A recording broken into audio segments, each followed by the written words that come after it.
Welcome to our continuing series of virtual voices, focusing on the United Nations Sustainable Development Goals and sponsored by World Information Transfer.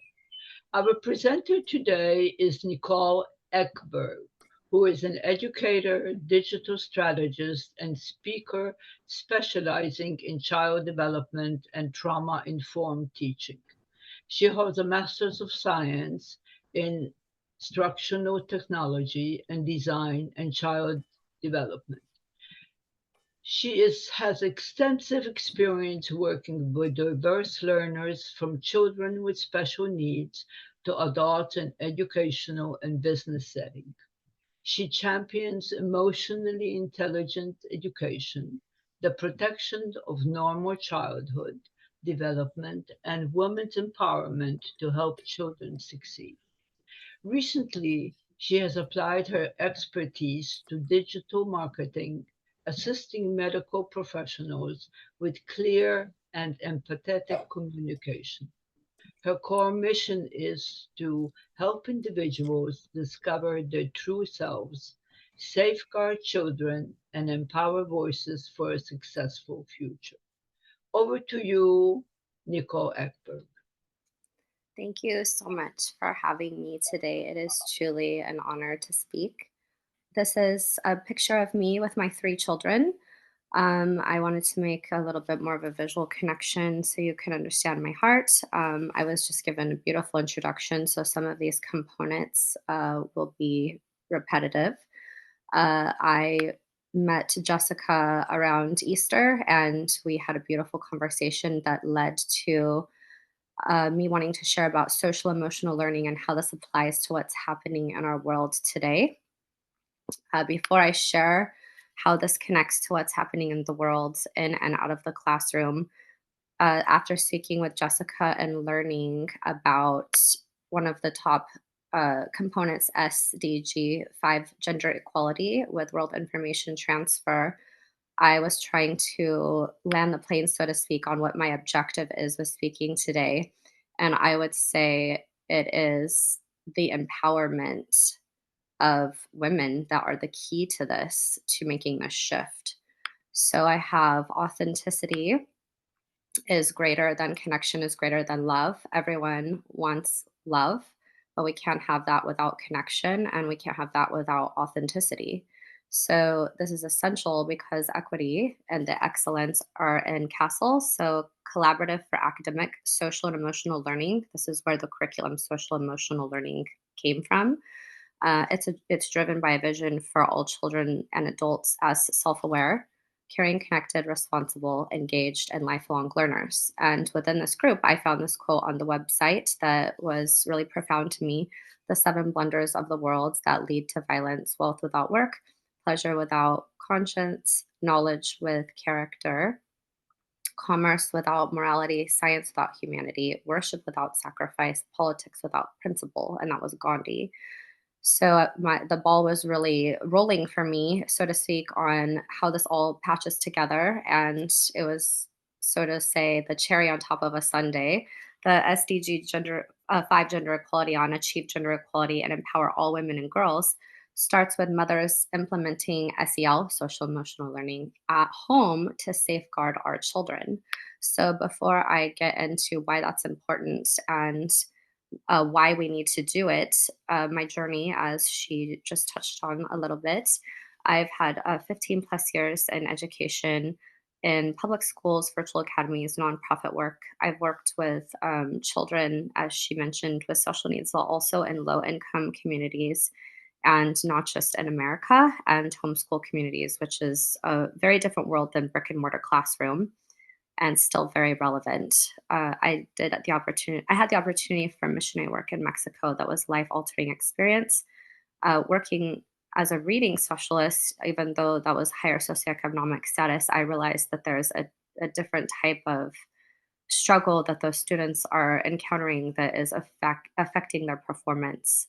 And then trauma informed practice for people of all ages. I had an opportunity to work with some adults, women that are from domestic violence or single mothers, as well as men who have trauma that don't know how to connect to are successful business owners. And so the thought process in my journey is that everybody needs this, but how do we start? So I started empowering and coaching these vulnerable populations of women in domestic violence situations, and then having the opportunity and the medical space for marketing and SEO broadened the education for me. And a big component in this was the pandemic.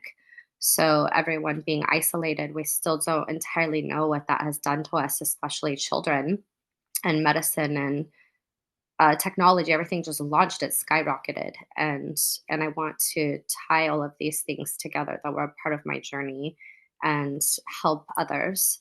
So my core values are to build inclusive, emotionally safe learning environments and communities. And within that, that doesn't just start and only in the classroom. There's so much we can do outside of it to foster those things. And yes, there is a lot of science. On my last slide, I can share this with you all. I have a lot of sources that everyone can access and look into after this presentation. So yes, there is the science, but this is also from my heart because it's something that I'm deeply passionate about. And I want to use this platform for social change by empowering women. And I do realize very much so that there are a huge population in this world where women don't even have the right to share or show their face. And so these tools, I really do think, even though it's going to take time, will make the change. Something that is important for kids to know is that trauma informed, inclusive, and emotionally intelligent teaching really is for everyone, despite religion, ethnicity, culture, race, geographic location, and protecting the childhood. Something that I will not speak on today, but that is worth looking into is the Instagram platform called Gays Against Groomers. This speaks from the LBGT community on how sex is not for children and how we need to be emotionally aware to protect children and the supporting marginalized communities. I want to elevate the women's voice in educational and policy spaces. And I'm learning that people don't know what they don't know. And so it starts with us sharing our voice. So I'm going to share a little clip on social emotional learning to get a bit more of an idea of what I'm speaking about. Hey, sweetie, you good? Someone stole my Old Spice antiperspirant. And after the ad, School should be where everyone feels comfortable and everyone should know that everyone's unique and you don't have to be perfect. SEL is really about the holistic development of young people. Social emotional learning to me provides students with purpose. SEL was a great foundation and catalyst for me. It taught me to value education and value human connection. Social and emotional learning is the process by which children grow and develop their emotional lives and their relationships. Well, social emotional learning gives the space where people can actually look at students as more than just numbers on a standardized test. We give people the space to explore who they are as people, to look at their identity, to recognize how important relationships are, and what it means to be a successful human, not just a successful student. In my classroom, they are able to share the things that are personal to them. They're able to celebrate one another's differences. They're inclusive of each other despite what race, socioeconomic, or gender they're from. SEL promotes academic achievement in effective ways, raising test scores 11 percentile points. It reduces anxiety and distress as well. So it improves pro-social behavior and how kids get along and attend in the classroom. SEL is rocket fuel. It is the thing that can actually accelerate the advancement of our society. When I think about a healthy environment for my daughter, I'm looking at, are those teachers engaged? Are they showing her to be an empathetic person? When teachers are engaged and they have that engagement with the students are going to excel. The educators, the families, the community members, and the students agree that this is important. How do we make sure that kids don't just get a segment of their life where social and emotional learning is important, but they're getting that in all parts of their life? Right now, we have an untapped pool of talent. And so the idea is to leverage SEL in order to help young people realize those talents and thereby help the broader society and, in fact, the world. We really can create schools that inspire, that help students find their sense of self, that help students find their sense of purpose, to learn how to relate to one another, and to better prepare kids for wherever they choose to go in life. Well, SEL taught you to step up when you need to, but also step back when you had to. So you were creating space for yourself, but also making space for others. Now we open a new chapter, and the new chapter is inviting educators, families, young people, scholars, policymakers, inviting the whole country into the dialogue about the kind of social and emotional development we want to promote for all of our children in the future.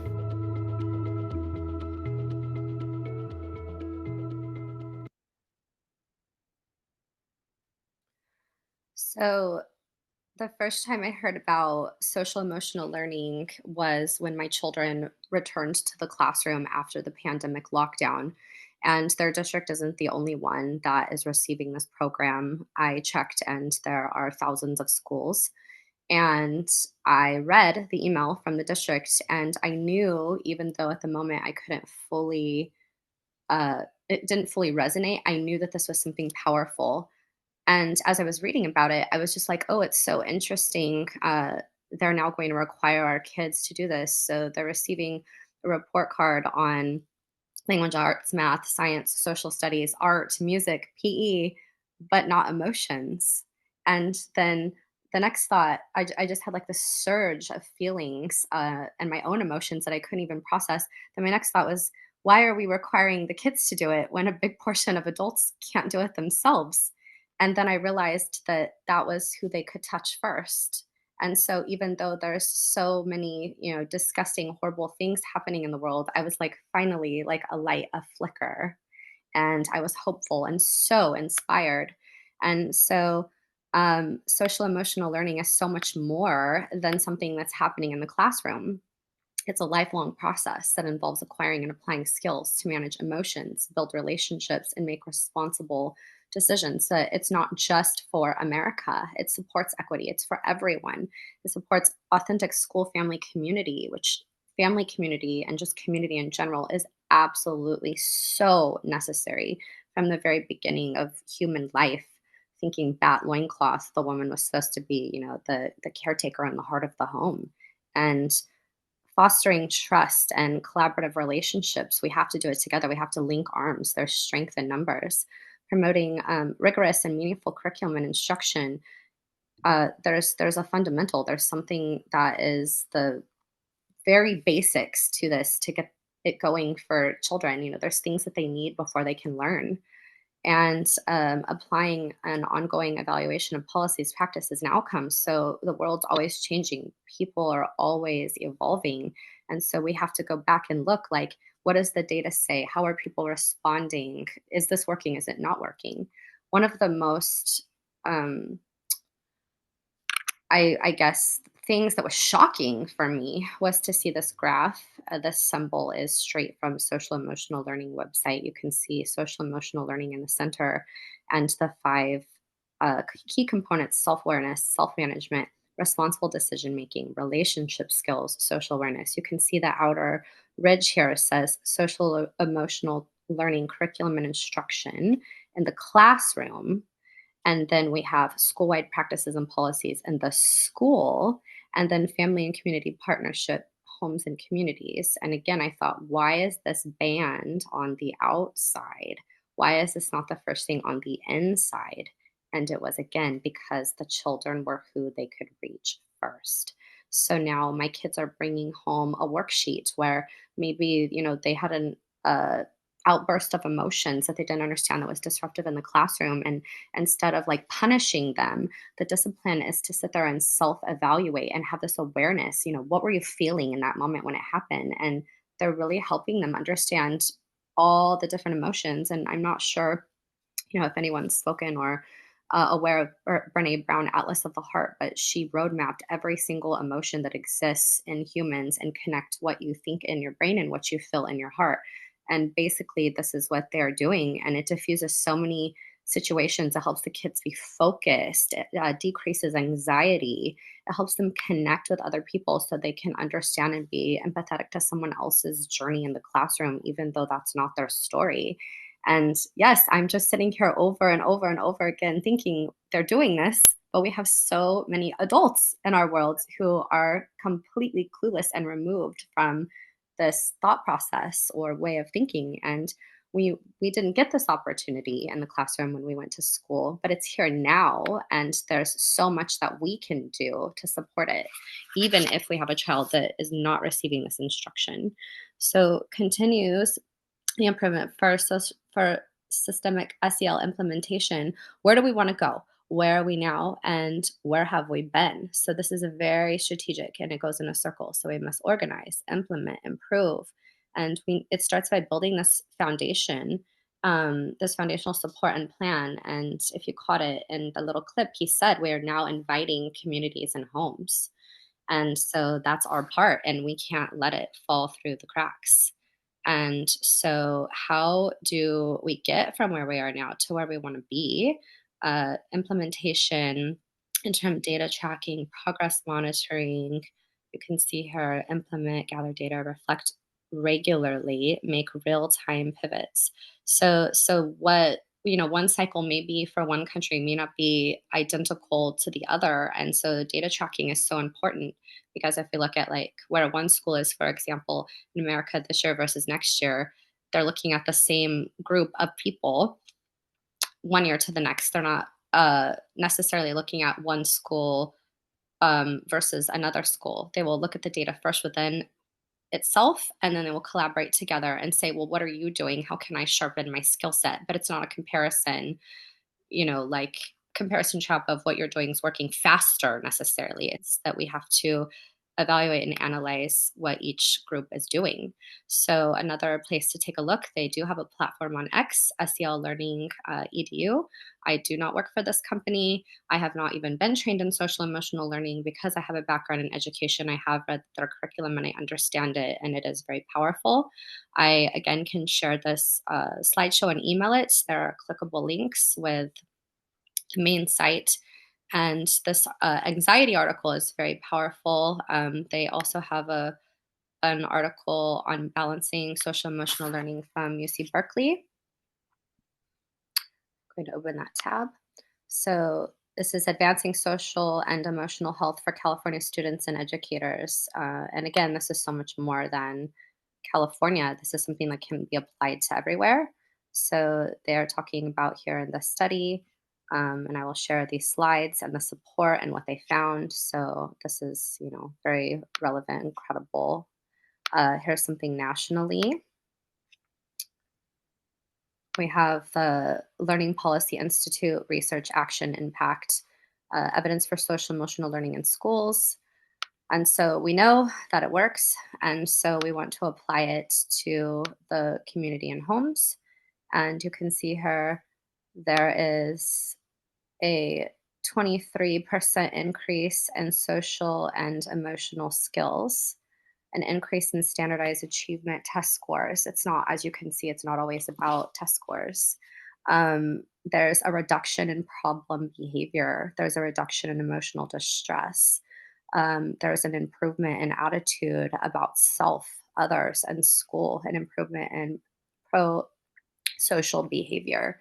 And I'm thinking about everything that's happening all over the world with war and conflict, and it's a lack of compassion and understanding and authenticity, and these kids are learning it, and it's really incredible to see.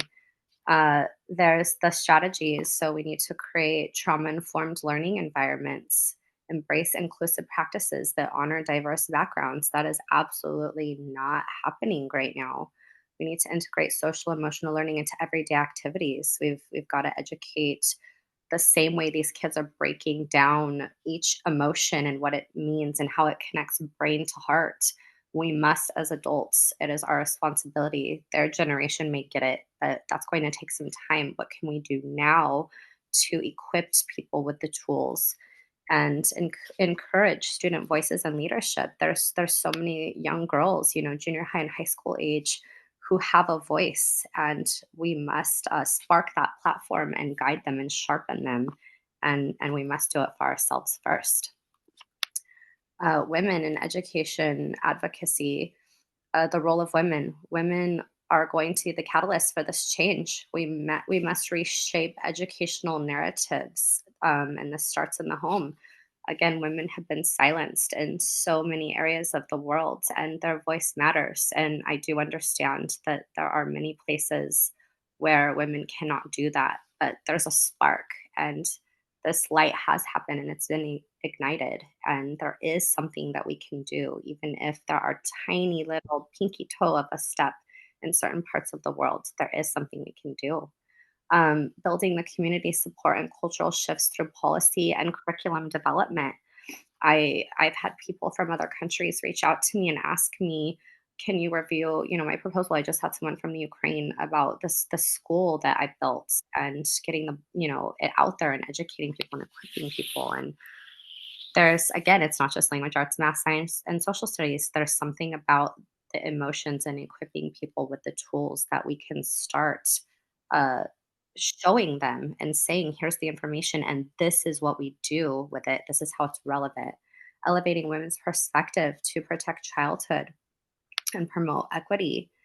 Uh, just like how these kids have this handbook and this curriculum that's being taught by teachers, we have to team up with various nonprofits for women, whether they're empowered or not empowered, whether they have a voice or whether they're silenced, and meet them where they're at and make stairs that work for them, that they can walk in their journey on how they can use those emotions, honoring different cultural beliefs and religious beliefs. How can they express those emotions? What sentence frame can we teach them that is safe with where they're at, that connects the brain to the heart? And then once they have this in the home with children, then they can start dripping and watering on their partner, on men. And then as that happens, as we're going down this path, then when men are equipped with these tools of this awareness as well, because they're not going to be the heart of the home and the mother, so to speak, the large percentage globally, it's going to be women. Then the men can take these, and they're going to the boardroom, and they're having the staff meetings, and they're going to politics, and they're going to the companies, and then they're going to someone where there's a conflict that can lead to war or that can lead in peace. And so this is so much more than social emotional learning in the classroom. I really hope that you are left as inspired and empowered as I am, because my heart has just been bursting through this presentation. There are some practical takeaways, that we can integrate the social emotional learning practices in everyday life. We can use trauma informed approaches to support vulnerable people. And this is, in the whole world, advocate for inclusive policies within our community, empower women's leadership and education, and beyond. Here is my slide with the sources that I would like to have you tell me how I can share so everyone can access the slides.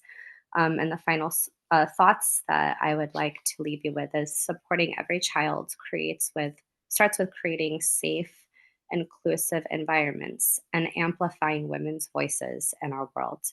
Let's work together to protect what matters most. And this is my contact information. I'm going to stop sharing now and ask how I may share these slides so other people can access my links. And I am so truly grateful that I had this opportunity to share my knowledge. Thank you. Right. Thank you very much, Nicole, for a very, very interesting presentation. Before we ask questions, could you tell us a little bit more some of your experiences with particular cases and how they have worked out. With the social emotional learning, Yeah. um, one immediately that comes to mind that has just happened recently to me, that led me to further understand this is my own son, actually.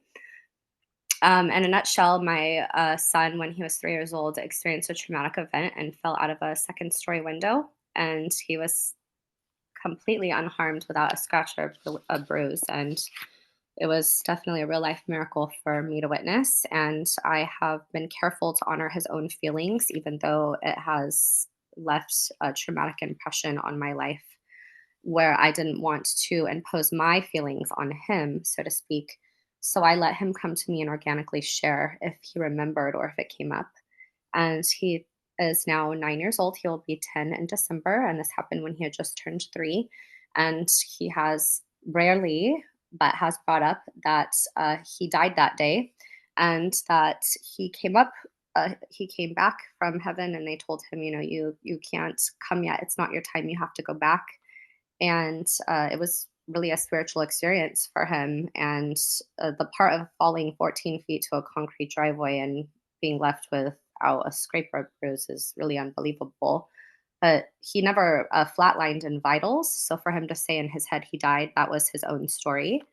Um, he probably has brought this up once every like 6 to 12 months. And recently he started throwing up every single Friday at school. And we found it very peculiar. And his dad and I are not married. We are parenting on a united front from 2 homes. And we checked, and he did fall out the window on a Friday. And it was very strange. We went and met with the principal, and we looked, and in the whole school year, um, has been 10 Fridays that he threw up, and the school was using social emotional learning. But I met with them and said, we have to dig deeper. There's something we're missing here. So the test was, is he getting anxiety from school, or is there something we're missing? And it was the event from the window. So I sat with him on spring break. He had no school that day. He threw up again on the Friday. And I said to him, Colin, what is going on with you? I said, this is a safe space. Mommy wants you to know you're safe. You can share anything that you feel or that you're thinking. But can you please tell me what is bothering you that you're throwing up every single Friday? And I said, do you not know the right emotion or word? And so I gave him choices. I said, do you feel confused? Kids don't, he's only in third grade. Kids don't always know what the word anxiety means. I said, do you feel confused? Do you feel unsure about something? Do you feel like you're feeling two different feelings at the same time and it's giving you a stomach ache? And he said, I feel unsure about something. And I said, what do you feel unsure about? We've had consistency in the schedule. I've let you know what's to come. And I said, is there something you're thinking about that's making you feel unsure that has already happened? And he said, yes. And I said, do you feel safe that you can tell mommy? And he just burst into tears. And I've never seen him like this before. And he said, I keep thinking about the window and falling out the window.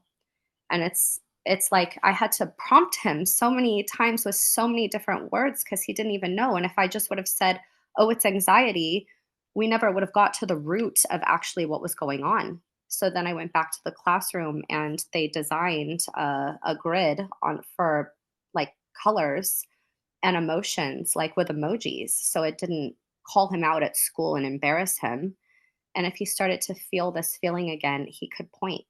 He could get the teacher's attention and he could point on his desk, just like a little motion of what he was feeling. And then they would know that they needed to support him so that he wouldn't get so worked up again that he would vomit. But if we would have suppressed this, then this would have led to so much further damage. And, they're like thinking that he had a virus or caught a bug and that it was just coincidence. And I said, no, there's something deeper going on.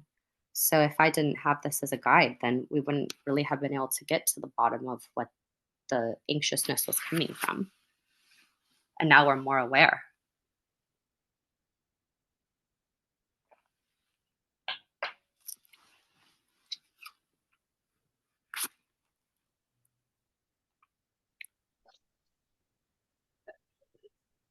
this is from your own personal experience. What about other children? Because there's, for example, I have a patient who has a lot of problems with his 10-year-old, and also is very aggressive at home. How would you help that particular child to be able to adjust and act appropriately? I have two other examples I can share. You can pick if you want me to just share one or both. I had one student when I worked as a reading specialist from high socioeconomic status whose mother died in front of her, and it significantly was affecting her academic performance and self-esteem in school and her well-being in general. And then I had another student who was a junior high student who was working with me in a virtual program, and she was very bad, and her next step was juvenile hall, and she had a zero point 0.0 GPA, and she had a complete turnaround. So which example should I highlight or share more about? Well, that sounds to be like a very good success story. And how do you uh, teach people to teach children how to handle their emotions? So that's what I want this work to be is I've been talking to them about getting to their level, and it has to do with the connection. So at the beginning I had the love, we need connection and authenticity. And so the work starts with self-love. And then people can only meet someone as far as they're willing to meet themselves. So if we aren't equipped with this awareness that I want to empower in women first, then we can't do it for our children. So I've had women, in domestic violence situations, and we've coached through like staying present, healing, learning to love ourselves, and what can we do for our children, starting with consistency. They must have consistency in their lives. They know what's going to come, so they feel safe. Basic needs cannot always be met, but we can have consistency. Um, we can allow a space for their feelings may not always be factual, but we can connect and let them have their feelings.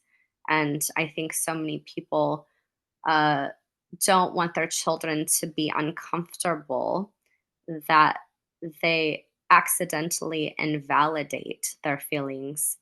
And it's also uncomfortable for us if we sit with them with their uncomfortable feelings. So it's empowering that it's okay if we just have a moment where we sit here and we're not okay. Like with my son, I didn't say, like, oh, just don't think about it. Let's just move on. Or to the students, I didn't say like, "Oh, well, you have a zero point 0.0 GPA and you're a bad kid and you have this situation, you're just going to go to juvenile hall and we're just going to do what's politically correct." Sure, we can't save everyone, but in this moment, using the tools and the resources, I love myself. My cup is overflowing. I'm pouring into her cup. You're worth something. You matter. You get to make the choice. No matter what your parents are doing or not doing, you get to make a choice.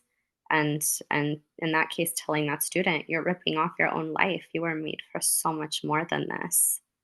She said that she thanked me and she said, "You were the only person who didn't give up on me. I even gave up on myself." And so it's that connection, that authenticity. It's missing so much of the time, and that's why we're not understanding each other. That's a very good example. We have some questions coming in from the audience, and one of them is, how has your own experience with managing emotions shaped the way you think and the way you react to your own children? That is a beautiful question. I had to go through a huge growth journey myself. In September of 2018, I experienced a traumatic event myself with my ex husband that left a wound that I will be nurturing and healing for the rest of my life. And I did not have these tools. So even having this background working with children and being able to connect, I wasn't aware at the time that I was able to do that. And going through my journey of healing through that trauma, um, I became so much more aware on things that I needed to grow in myself. And I looked at it that I was starting to see that I had a gift of being a guiding light for people. And at the moment, it actually wasn't the purpose that I wanted for myself. And I wanted something different. And then I saw that it's not a bad thing that you can be a guiding light to someone, but you can't be the guiding light if you don't heal and live in your own purpose first. And I didn't have that. So working, through therapy and finding the right therapist. And I have a love for learning. So I never stopped reading about children and the mind and what was going on in education in the classroom. And then the momentum really started picking up during the pandemic, and we were on lockdown. And I just said to myself, "This has got to be a period of enlightenment. I'm going crazy being home alone, and if I don't use this for something to change my own life, then what am I even doing here? Like, what am I even living for?" And that's when I got my master's degree and in the healing of the therapy and getting a really good life coach and not stopping the love for learning and wanting to grow. Then I found myself in that, and it's been evolving ever since. That's a very, very good example of how it is important for adults to be able to learn their own limits and their own perspective before they can continue on and help others. There's another question that it says, how do you how do you talk to kids and explain to them the importance of handling their emotions, and who should be doing it, the teacher, the parent, or both? Absolutely both. They're, as I mentioned, doing it in the classroom now. Handling emotions, the number one thing is lead by example. And that's not so easy because adults are responsible for so many things. But we absolutely cannot expect our children to do it if we can't model it ourselves first. If you are able to apply it in your home life, you're going to launch the experience for your child in the classroom and also for the teacher. She spends such a significant amount of time, and again, this can be applied in homeschool and community, but she spends such a significant amount of time if you send your child to school, and it matters very much what that person thinks, believes, what they're telling our child, because it shapes them so significantly. But then if you offer it and apply it in your households, then they're getting nurtured and fostered so much more than we can imagine. And just think about what these kids are going to do. I tell people all the time, this Generation Z and Gen Alpha that's coming, be afraid because these kids are actually very aware. And my own children have already surpassed me with their emotional intelligence and intellectual abilities. It's truly mind blowing. So if we're fostering it, we're going to have like a military of kids that really are going to shift the world. But there's things that we can do now, and it starts by leading by example. Thank you. There's another question. How do you explain how social emotional learning can support the children's mental health and development, particularly when they are going through traumas at home? So I think one of the emotions that's hardest for me as a woman is anger. And it's not necessarily anyone's fault. It's what happened generationally in our culture that women are supposed to smile, look pretty, and to get to where we are now took some time. But expressing emotions is uh, difficult for women to exist in a space of delegating, commanding a room, leading a company, a nation, because there's a negative connotation with expressing emotion and weakness, when in actuality, it's strength, because that's what sets us apart in the power of our femininity. So if I've had a moment where I feel angry or a negative emotion, I was taught to mask it. And now I have this moment and I tell children who have experienced trauma, or even my own children, because they're coming from a home of divorce. Um, I say, you can have your feelings or I can have mine. Because it's just like, oh, what's wrong? What's wrong? Be happy. And I say, mommy is not okay right now. Mommy feels frustrated or mommy feels angry and mommy needs a mommy timeout until I can regulate my emotions. I can't allow this to happen because I don't want to like explode on you and I'm not feeling okay. And I communicate that, but it's not a dramatized, airing the dirty laundry, equipping them with things that are grown up problems that they shouldn't know. It's the example of, yes, I feel this negative emotion and I'm allowed to have it. And this is what I'm going to do about it. And then if the child in trauma is expressing that anger, where they're being physical or they're hurting someone else or they're bullying someone else, the sentence frame is, I love you and I care about you, but I cannot allow you to treat that person that way. I can't allow you to say that to that person. I can't allow you to throw that at that person. I love you and I care about you. Let's try it this way instead. And it's redirecting and giving them a capacity to express that anger where they can get it out energetically and regulate their emotions without hurting others. I've got a word tell. That's a very effective explanation. But there's another question here. Are there any special skills that women need to effectively balance self realization, parenting, and professional growth? Yes, it's the self awareness of the self love first. So I like to tell people you need to have a toolbox, an emotional toolbox. There's many things that working mothers have to juggle.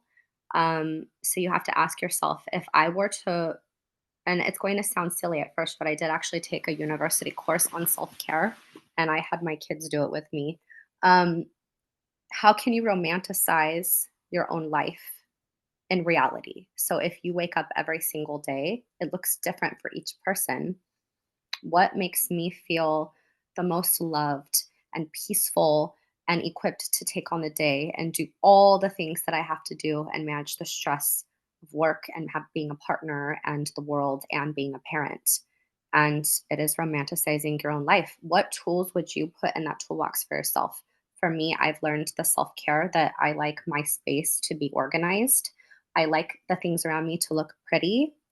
And this doesn't always require money. There's small changes you can make. I remove the blinds in my house so I could have natural sunlight and see plants through the window because that truly makes me happy. But that may not be what goes in your toolbox. Having all the certain type of cups organized in the cabinet makes me happy, but again, that may not make someone else. So you really have to sit and ask yourself, how can I have the highest amount of self love so I can be my most authentic self, and what tools go in your toolbox every day? Some other things, I do my own self care. Doesn't mean I don't like having a facial from time to time, but again, the reality is I don't have time for that. So putting on a face mask, under eye patches, taking a bath with Epsom salt. We can't pour from an empty cup. So your toolbox is like, what pieces do we need for our armor to be the strongest when we're going out into the world? Because we have a lot that we have to be responsible for. That's very good explanation. Going toward that same question, is it difficult to amplify the women's voices at the present time in our society? Is it something that we need to do on a bigger level? And have you been involved in any groups with women to teach them how to handle situations with their children? Um, that was a multiple part question. I'm going to do the best to answer it. If I leave a component out, just redirect me, please.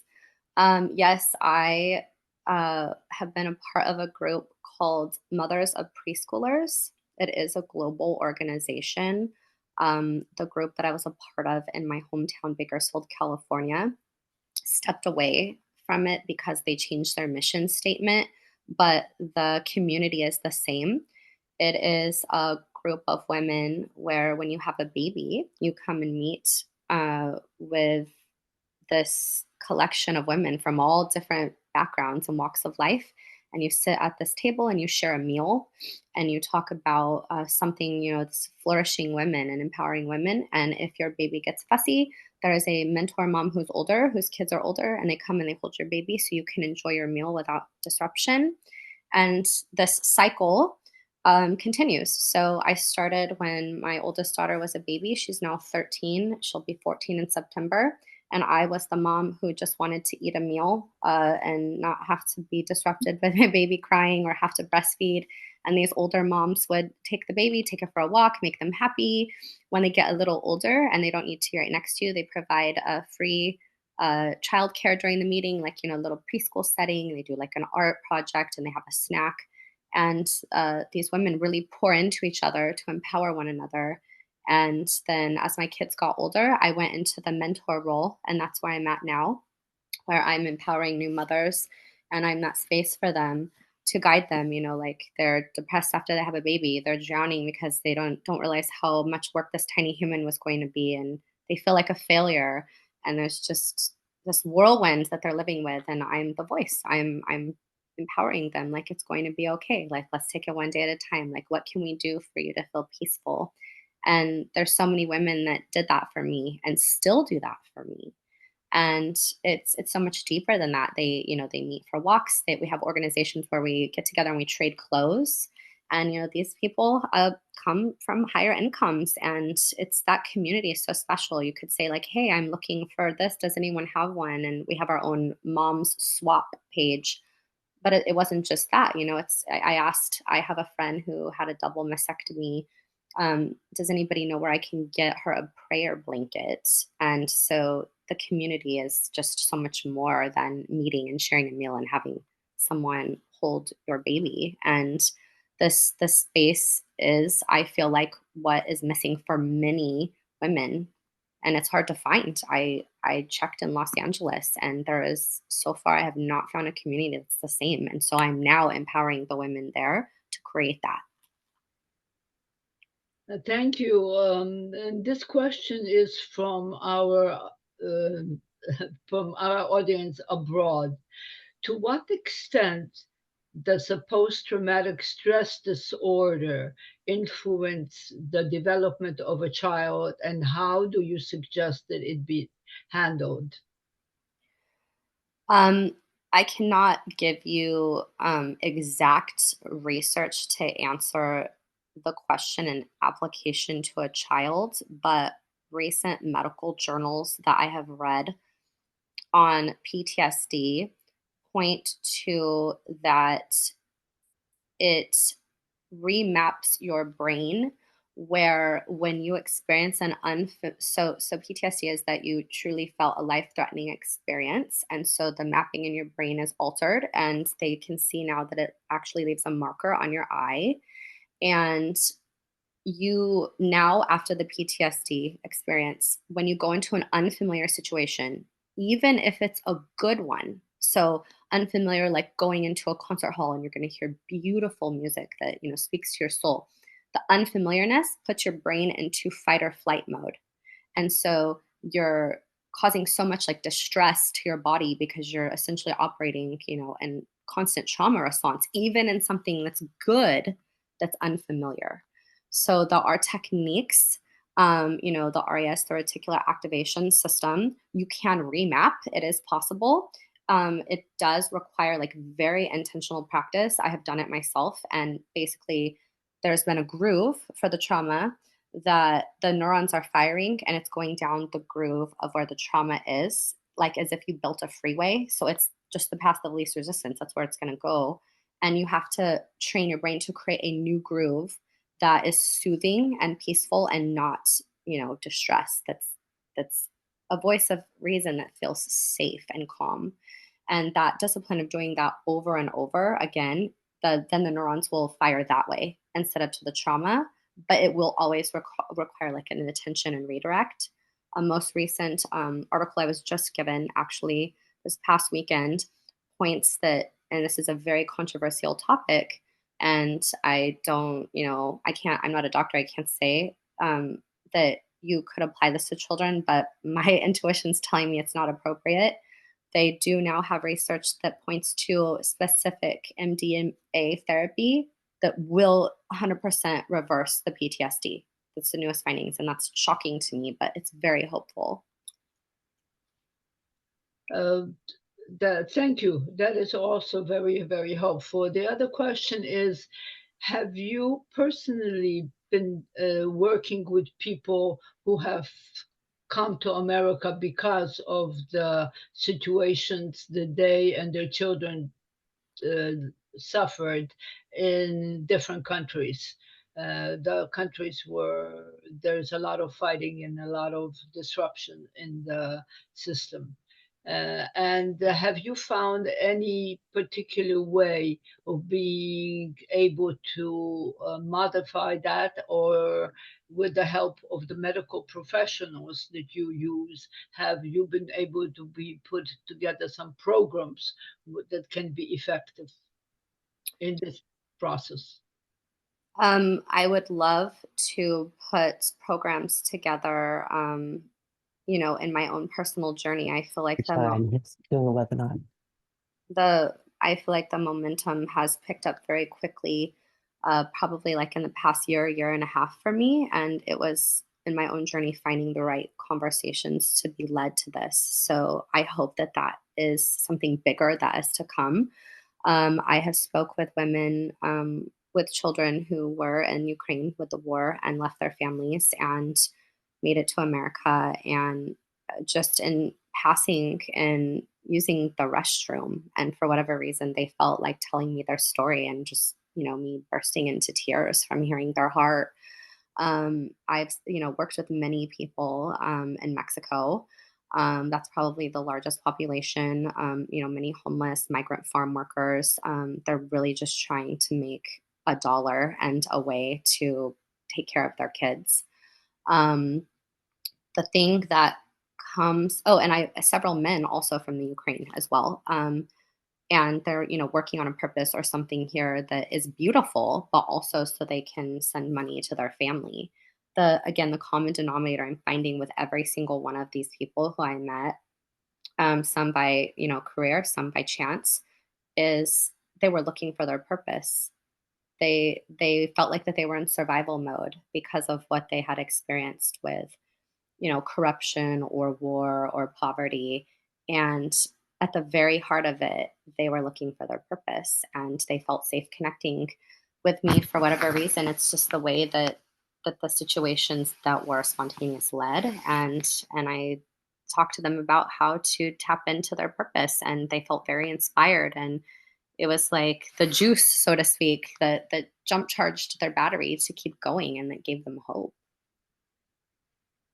Thank you. The next question is, to what extent have you been able to incorporate the fathers of children and together with the mothers in enabling them to resolve the problems that they have and, of course, their children have suffered from?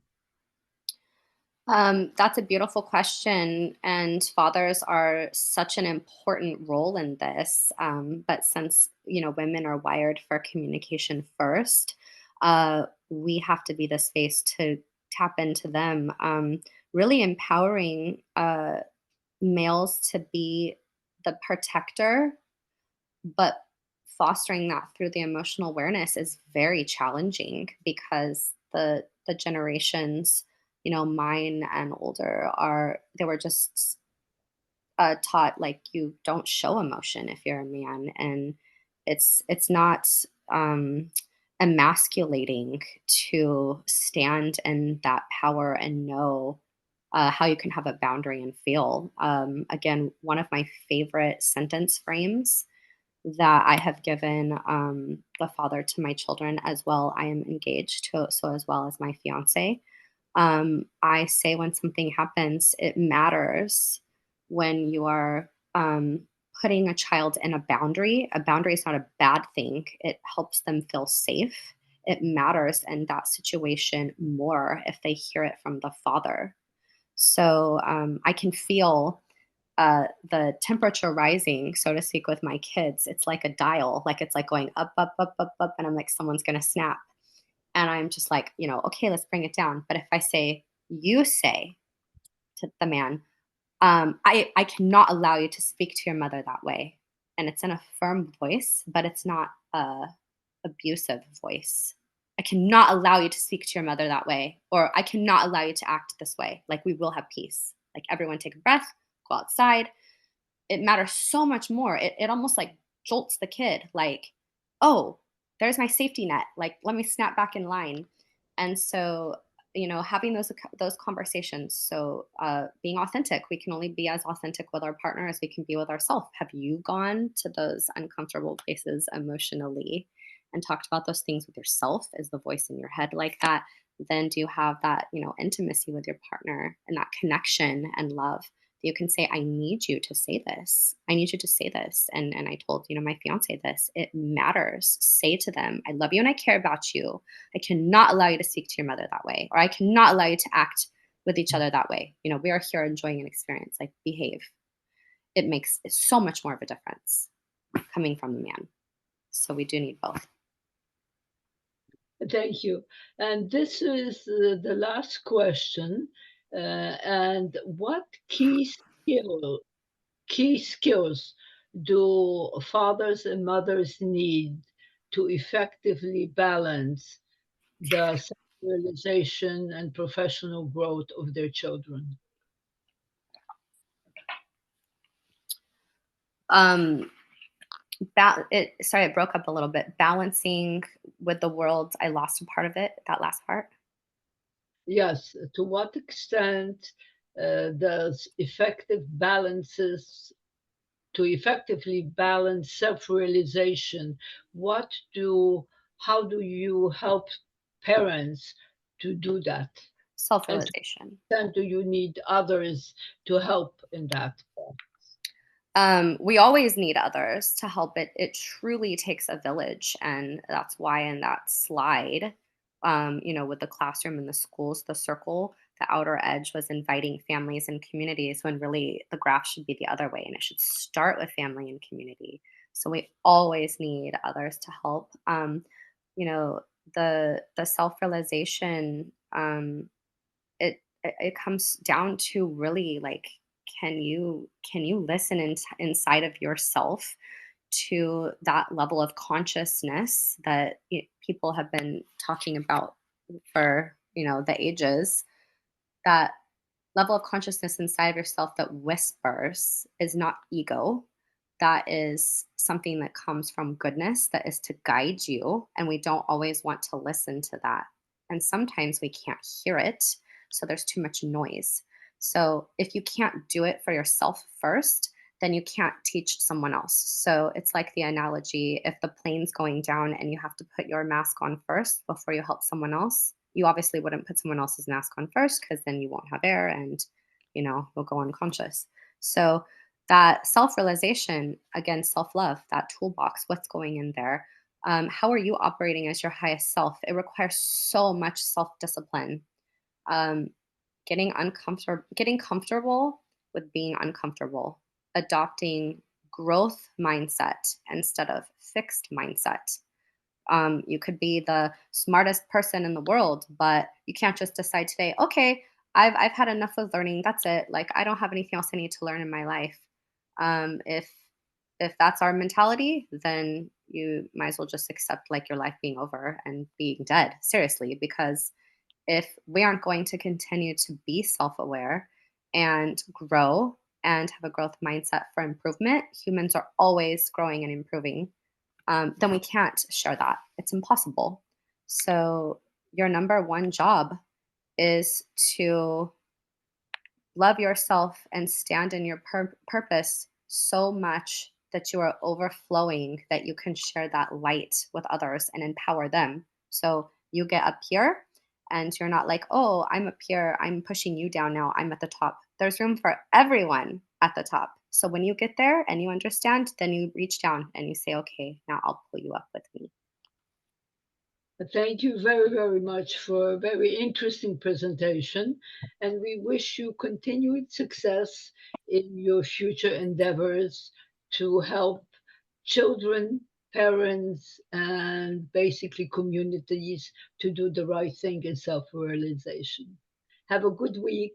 Take care.